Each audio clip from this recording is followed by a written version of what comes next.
What's up, YouTubers? PokeJediTrek's here. So before we get started on today's cooking video, I didn't really plan on I originally planned on doing it here at my place, but instead I found myself doing it over at my mother's house.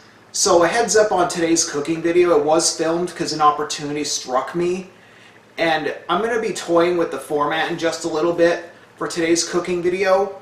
So anyway, today's cooking video I'm going to be showing you how to make chocolate Frosties, kind of like how they're served at Wendy's.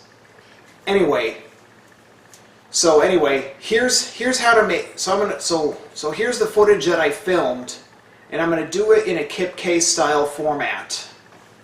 So anyway, let's go over what we filmed. So the only three ingredients you're going to need when you make chocolate Frosties are vanilla ice cream, chocolate milk, and cocoa powder. So what you're going to do is you're going to add 2 cups of vanilla ice cream, ½ cup chocolate milk, and a tablespoon of your cocoa powder to a blender.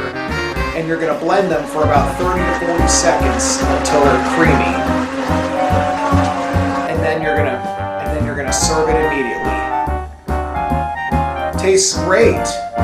Thanks for tuning in on today's cooking video, and I hope to see you next time.